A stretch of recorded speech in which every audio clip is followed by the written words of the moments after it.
Hello बच्चों, आज हम पढ़ेंगे उदाहरण 1.6 एनसीईआरटी। ये बेटा आवेशों के निकाय के कारण बल पर आधारित सवाल है। देखते हैं सवाल क्या कहता है। बेटा आप थोड़ा बुक से देख सकते हैं। सवाल कहता है कि कोई समबाहु त्रिभुज है जिसकी साइड L है, ठीक है। इसके शीर्षों पर क्रमशः Q1, Q2, Q3 समान आवेश रखें। बेटा ये तीनों आवेश कैसे हैं? समान, और त्रिभुज के शीर्ष पर रखें। और त्रिभुज की भुजा कितनी है? L। इन्होंने कहा है इसके केंद्र पर एक और आवेश रखा हुआ है कैपिटल Q। इसके केंद्रक पर एक आवेश रखा हुआ कैपिटल Q। इस Q आवेश के ऊपर कितना बल लगेगा? इस Q आवेश के ऊपर परिणामी बल ज्ञात करना है। परिणामी बल माने कुल बल इस आवेश के ऊपर। तो आवेशों के निकाय में मैंने आपको बताया इस आवेश के आसपास कितने आवेश हैं? 1 2 3 आवेश और हैं। इस आवेश को हटाकर, ये तो है ही अपने आप, ये अपने ऊपर बल नहीं लगा रहा। इसके ऊपर बल कौन लगाएंगे? Q1, Q2 और Q3। तो बेटा इसके आसपास 3 आवेश हैं, तो इसके ऊपर 3 बल लगेंगे। हमें वो तीनों बल अलग अलग निकालने हैं कूलम नियम से, और फिर बाद में उनको वेक्टोरियल या कहेंगे सदिश रूप से जोड़ देना। तो देखिएगा बेटा, सबसे पहले हम ये देखते हैं कि Q पर Q1 बल लगाएगा, Q2 बल लगाएगा, Q3 बल लगाएगा। तो कूलम नियम में हमें इस दूरी की आवश्यकता पड़ेगी। किस दूरी की बेटा? A से O तक, दोनों आवेशों के बीच की दूरी, इन दो आवेशों के बीच की दूरी, इन दो आवेशों के बीच की दूरी। तो सबसे पहले हम इसकी दूरी निकालते हैं कि A से O तक की दूरी और B से O तक की दूरी और C से O तक की दूरी कितनी होगी। तो देखिएगा बेटा, मैंने इसके शीर्ष से एक लंब खींच दिया। तो ये बेटा ये शीर्ष मान लिया, ये बिंदु मान लिया D। ये D बिंदु बेटा इसके मध्य में होगा, क्योंकि केंद्रक से गुजर रहा है। तो ये भुजा होगी बेटा L/2 और ये भुजा होगी बेटा L/2। तो त्रिभुज ABD में, इसमें समकोण त्रिभुज ABD में, ऐसा समझिए, समकोण त्रिभुज ABD में देखिएगा बेटा, हमें निकालनी है AD। तो हमें मालूम है AB का स्क्वायर बराबर AD का स्क्वायर प्लस BD का स्क्वायर। हाँ बेटा, तो AB का स्क्वायर है L स्क्वायर, AD है बेटा पता नहीं, यही निकालना है हमें। या सीधा इसको वैल्यू रखता हूं मैं। AD स्क्वायर बराबर हो जाएगा बेटा AB स्क्वायर यानी L स्क्वायर माइनस L/2 का स्क्वायर। तो AD स्क्वायर आ जाएगा 3L स्क्वायर बाय 4। हमारा AD स्क्वायर आ गया। AD होगा बेटा इसका अंडर रूट, तो अंडर रूट 3/2L। ये हमारा AD है, A से D तक का। अब एक बात और मैं बता दूं आपको बेटा, ये जो केंद्रक होता है ये बेटा AD को 2/3 में डिवाइड करता है। ये केंद्रक इस भुजा को, जो इसके केंद्र से होती हुई दूसरी भुजा के ऊपर लंब होती है, वो कितने पर करता है? 2:3 में। तो ये जो भुजा होगी इस पूरी AD का 2/3 होगी। कितनी होगी? तो बेटा ऐसे समझिए, AO कितना होगा बेटा? AO होगा 2/3 इंटू अंडर रूट 3/2L। इस पूरी भुजा का 2/3 होगा AO। तो AO आ गया 3 से 3 अंडर रूट 3 2 2। तो ये हो गया बेटा L/√3। AO आ गया L/√3। हमें एक और चीज मालूम है, AO बराबर BO बराबर CO। क्योंकि केंद्रक है तो शीर्षों से दूरी समान है। तो ये तीनों ही दूरी क्या रही बेटा? L/√3। चलिए बेटा, ये तो मैथ का पार्ट था, ठीक है, ये आपको आना चाहिए था केंद्रक के लिए। तो हमें ये पता चल गया AO, BO और CO तक की दूरियां पता चली, ठीक है बेटा। चलिए अब हम अपने सवाल पर, सबसे पहले हम Q पर Q1 की वजह से बल निकालते हैं। तो Q पर Q1 की वजह से ध्यान रख देता हूं Q1 Q पर Q1 के कारण बल। सबसे पहले बेटा ये लिखा, इसको डिनोट कर देता हूं FQ Q1 से, ठीक है ना, Q पर फोर्स Q1 की वजह से। तो कूलम्ब्स नियम से F बराबर FQ Q1 की बात आए तो 1/4 पाई एप्सिलॉन नॉट, दोनों आवेशों का गुणनफल। तो एक आवेश Q है, दूसरा आवेश क्या है Q, स्मॉल q। एक कैपिटल Q है, एक स्मॉल q। ये कैपिटल Q है, ये स्मॉल q है। और बीच का डिस्टेंस कितना है बेटा, a है, ये L/√3 का स्क्वायर। a को कितना है बेटा, L/√3 का स्क्वायर। में डायरेक्ट रख दिया। अब इसकी दिशा की, डायरेक्शन की बात करते हैं। तो ये बल किस दिशा में लगेगा, तो देखते हैं बेटा, ये प्लस है, ये भी प्लस है, तो प्लस वाला प्लस को प्रतिकर्षित करेगा, है ना। ये वाला बल, ये वाला आवेश इस वाले आवेश पर प्रतिकर्षित बल लगाएगा। तो ये बल बेटा इस तरीके से, ये दोनों को मिलाने वाली रेखा के ही अनुदिश ऐसे नीचे, ये बल हो गया बेटा F/Q due to Q1। Okay, तो इसके डायरेक्शन हम कैसे लिख सकते हैं, इसके डायरेक्शन लिख सकते हैं बेटा A से O के अनुदिश, A से O के अनुदिश, A से O के अनुदिश। इसे बेटा आप O से D के अनुदिश भी लिख सकते थे, A से O या O से D, दोनों बात एक ही है, समांतर लाइन है, एक ही लाइन है, ठीक है। तो आप मैंने लिख दिया A से O के अनुदिश। अगर दिशा मिल गई तो यहां पर मैं वेक्टर लगा देता, ये इक्वेशन 1 छोड़ते हैं, इससे आगे। अब Q पर Q2 भी बल लगा, कैपिटल Q पर Q2 भी बल लगाएगा, हाँ, या मैं इसको ऐसे कर देता हूं, Q1 पर, चल ठीक है। अब Q पर Q2 के कारण बल, तो बेटा इसको डिनोट कर देता हूं FQ Q2, ठीक है। बाय कूलम्ब्स लॉ इसे भी निकालते हैं, तो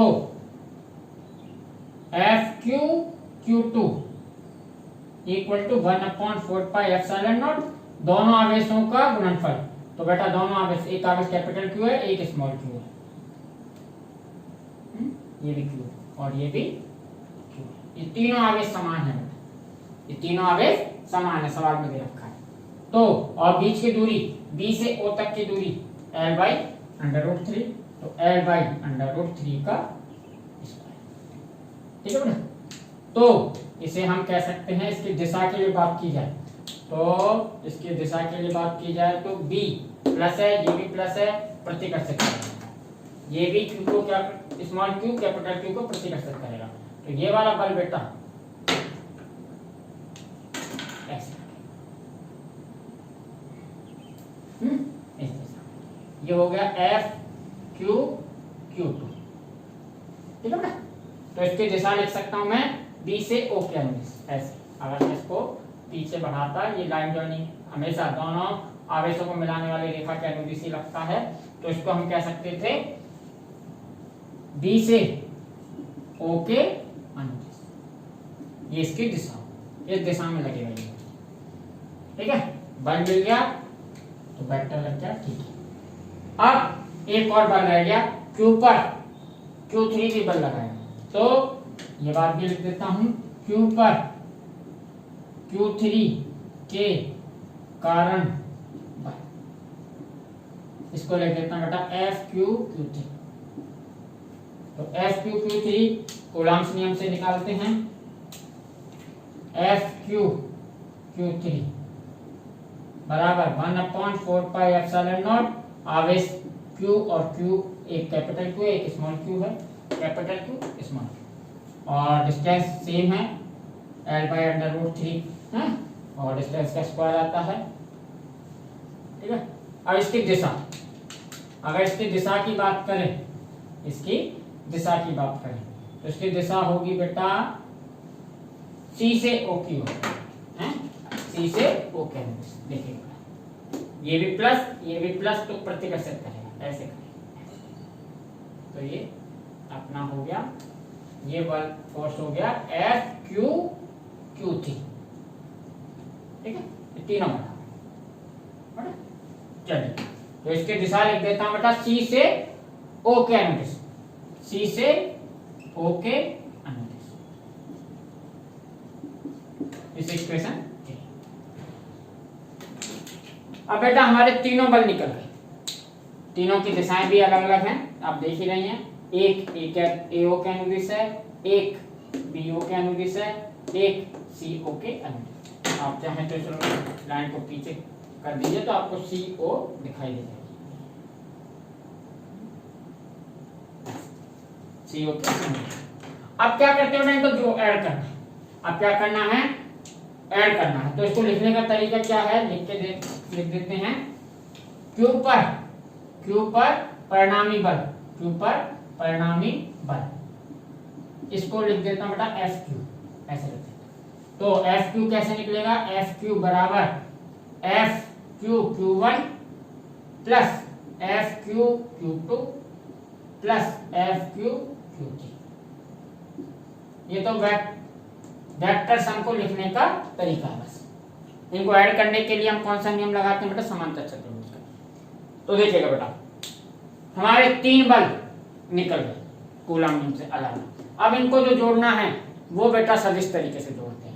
तो सदिशों को जोड़ने का तरीका क्या है, देखिए बेटा समांतर चतुर्भुज से हम एक बार में दो सदिशों को जोड़ सकते हैं। ऐसा कोई भी नियम नहीं है जिससे कि तीन सदिशों को एक साथ जोड़ सके। पहले हम दो को जोड़कर उसका परिणामी निकालेंगे, वो एक सदिश बन जाएगा, फिर उस परिणामी को तीसरे सदिश से जोड़ते हैं। और यही प्रोसेस अगर 4 या 5 या 6 सदिश हो तो इसी तरीके से करते जाते हैं, पर एक बार में हम दो ही सदिश जोड़ सकते हैं समांतर चतुर्भुज के नियम से। तो पहले मैं बाय सिमेट्रिस में कोई भी दो बल ले सकता है, पर मैं पहले ले लेता हूं FQ और FQ को पहले ऐड कर लेता हूं, ठीक है। बाय सिमेट्री मुझे दिखाई दे रहा है इन दोनों के परिणाम समान है। देखिए बेटा तीनों बलों के परिमाण समान आए हैं, ध्यान दीजिएगा, सबकी ये क्वांटिटी समान है।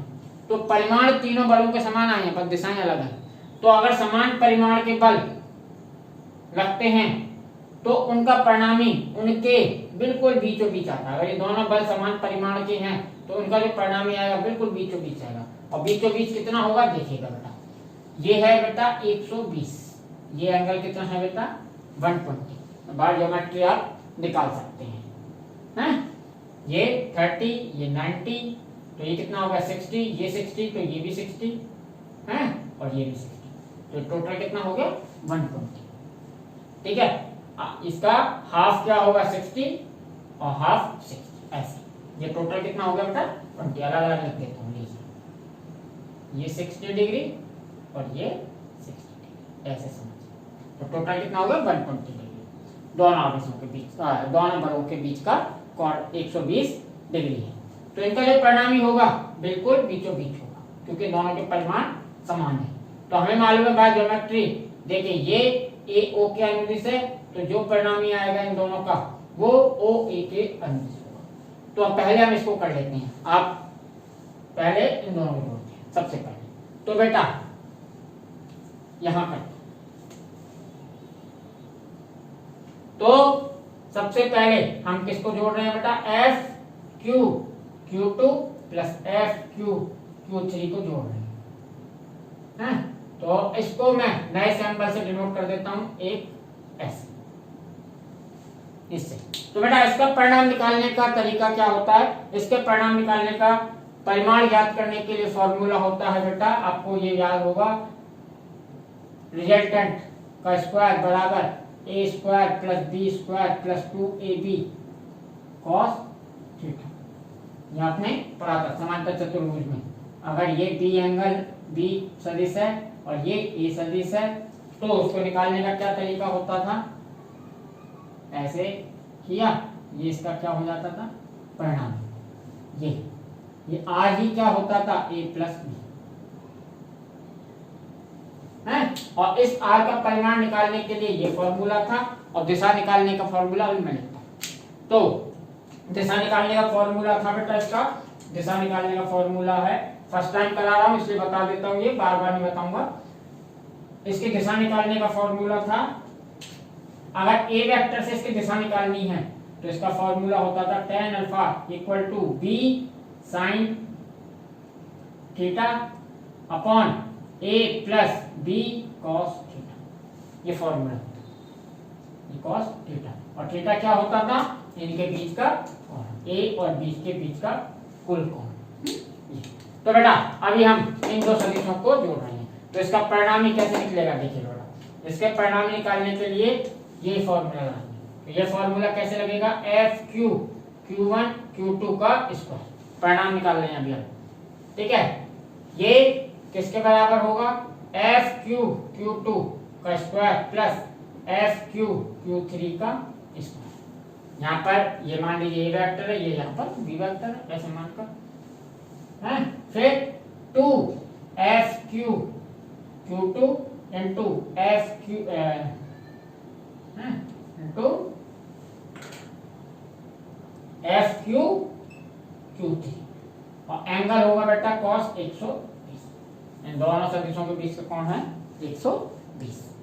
चलिए बेटा, मुझे मालूम है ये दोनों आवेशों का परिमाण समान है, यहाँ पर परिमाण आ रहे हैं, और मुझे मालूम था कि इन दोनों बलों का परिमाण समान है, क्योंकि हमें मालूम है।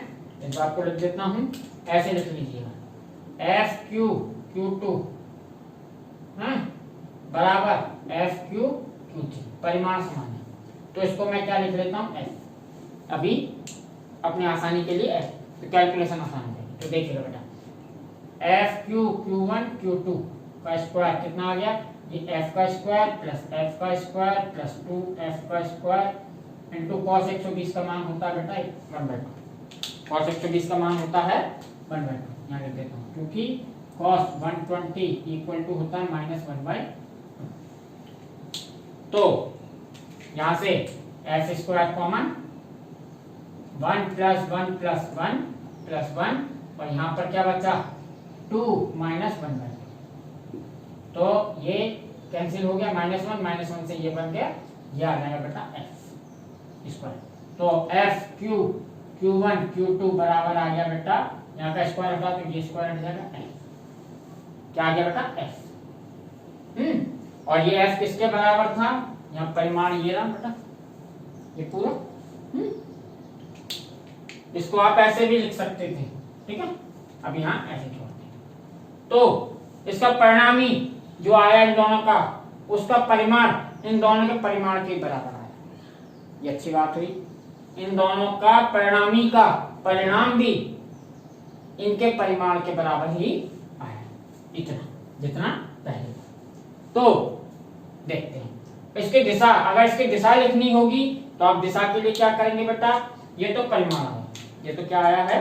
परिमाण। परिमाण कितना है? ये 1/4πε0 Q अपॉन L अपॉन √3 का स्क्वायर। एफ का मान यही तो होगा बेटा। इन दोनों से कोई भी मान रख दीजिए, ये मान रख दीजिए या ये मान रख दीजिए, ठीक है। दिशा की बात आए तो बेटा इसकी दिशा होगी एफ क्यू Q1 Q2। दिशा ये बेटा इन दोनों के बीचों बीच लगेगा, मुझे मालूम है। दोनों के परिमाण समान हो तो बेटा बिल्कुल बीचों बीच लगता है, नहीं तो आप इस फॉर्मूले में रख के वैल्यू देख लीजिएगा, ठीक है। बी की जगह रख दीजिएगा एफ Q3 और ए की जगह एफ Q2 रख दीजिएगा। वैसे तो परिमाण में समान है, कोई ज्यादा फर्क नहीं पड़ेगा। तो आपका मान अपने आप cos 60 आ जाएगा, यानी किसी से भी एक से वेक्टर से ये cos 60 पर बनेगा। तो इनका परिणामी बिल्कुल बीचों बीच, ऐसे समझिए। इनका जो परिणामी बना वो बिल्कुल बीचों बीच और ऐसे बनेगा। ये कौन होगा? एफ Q1 Q2, यानी इन दोनों का इन दोनों का सदिश योग। अब हमें मालूम है बेटा एफ Q1 Q2 और एफ Q1 ये दोनों बेटा परिमाण में समान है और दिशा में विपरीत, क्योंकि एफ Q1 का भी परिमाण उतना ही था जितना इन दोनों का था। तो परिमाण तो इतना ही आया, उसका परिमाण तो इतना ही है और दिशा विपरीत है। ये O के अनुदिश है ये वाला, और ये O के अनुदिश। इसकी दिशा लिख देता हूं बेटा, ये कितना हुआ? 1/4πε0 Q अपॉन L/√3 का स्क्वायर। इसकी दिशा लिख देता हूं, O से ए के अनुदिश, ये बेटा ओ से ए के अनुदिश होगा। अगर वेक्टर मिल गया तो यहाँ बैठेगा, अब ये दिशा में है। यहां से एक बात क्लियर होगी कि चूंकि एफ क्यू Q1 Q2 किसके बराबर है बेटा, एफ क्यू Q1 की परिमाण वाइज, और दिशा वाइज बीच में क्या आएगा,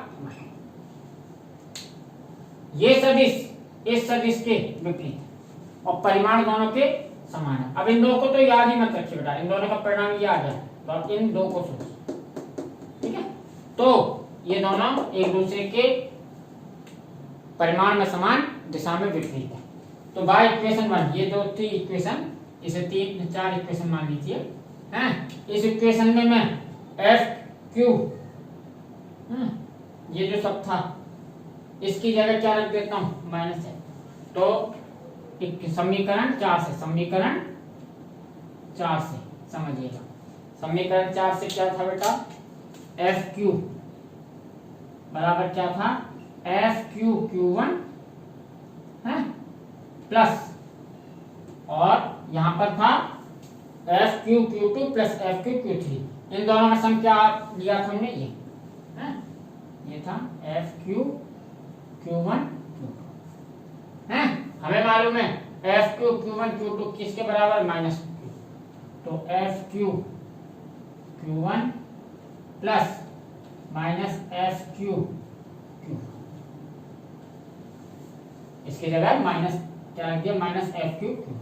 तो बेटा एफ क्यू क्या आ गया, जी, एफ क्यू क्या आ गया बेटा, जीरो।